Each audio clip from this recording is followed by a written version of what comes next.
Hi everyone, today I'm going to show you how to apply a foundation. So if you read my article on this, you will know that my favorite application technique is actually just using my fingers. I think it is the easiest application, it's quick, it gives you a great coverage, and yeah, I think it's certainly the way forward. But you can also use a brush, and today I'm going to show you how I would use a makeup brush or foundation brush to apply my foundation. So before I ever do foundation, I always spend a little bit of time highlighting my face. And I think it's important that you highlight certain areas on the face because it helps open it up. It also hides dark circles underneath the eyes and any other shadowy places. So I'm using the Shiseido Eye Zone Corrector. But there are so many other products on the market. There's the Yves Saint Laurent Touche Éclat, which is amazing. There's Dior Fix-It. Guerlain have got Precious Light. And I'm sure there's so many more out there. So I'm going to take a little bit and put it on my hand so that I take the excess off. And I'm going to start with under the eye area. So I always have a little bit of redness here and a little bit of shadowy area. And I'm going to take it up just around the corner of the eye on my cheekbone. I'm going to highlight a little bit under my brow because that helps open it up as well. A little bit just around the nose area. So as I said, any shadowy places and under the chin. So I'm going to do the same on the other side. And it's not a lot, but it's going to make a difference once I've put my foundation on afterwards.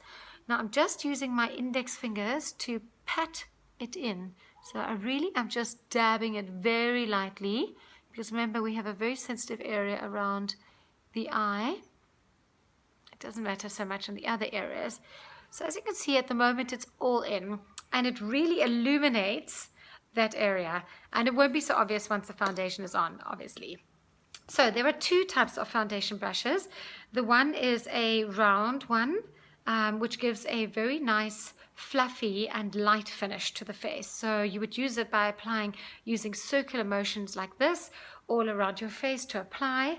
And it's really important to have a good brush. You want to make sure that your bristles don't come out.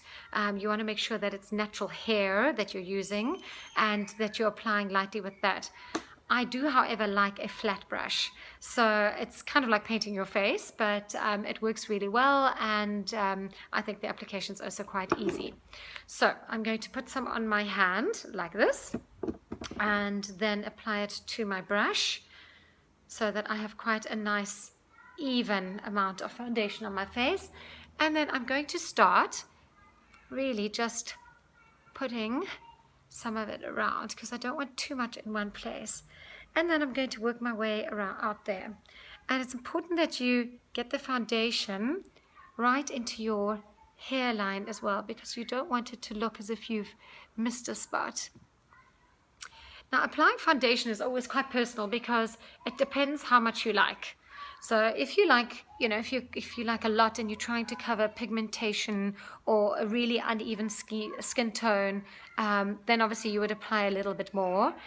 I'm looking for relatively light coverage and yet a full coverage, if that makes sense. So I want to make sure that any uneven marks I've got on my face, as well as any redness, which is more where my problem lies, that's all covered. Okay, and it's very evident over my nose area, as you can see. And I really do believe that applying a foundation is necessary for all occasions. I can't see why not. I mean, most good foundations give you an SPF, so there's already an added bonus on that. And it just gives you a really nice even skin tone. I think before applying your makeup in any or for any event, your face is like a canvas. And if you think of it, you wouldn't be painting on a dirty canvas. You want to be painting on a clean canvas and an even canvas, and that's exactly the same for your face. So you want to make sure that your face is already looking great before you move on to the rest of your makeup. So I am really moving this all the way around, making sure I get down the side of the cheeks as well. And as you can see, I am applying a little bit over the eye area where I had worked before, so it shouldn't be that obvious now anymore where I had used the highlighter. And I'm going to apply just a tiny bit down the neck area.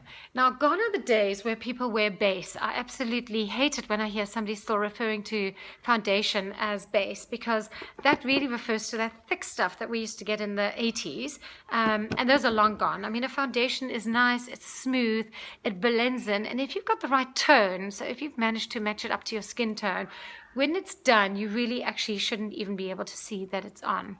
So I'm quite happy with that, and I don't think that I need to add too much down this area, because that's my natural shade and I shouldn't really be off that shade. So if your neck area is not matching your face, maybe have a re-look at the shade that you've chosen and make sure that it actually does match up.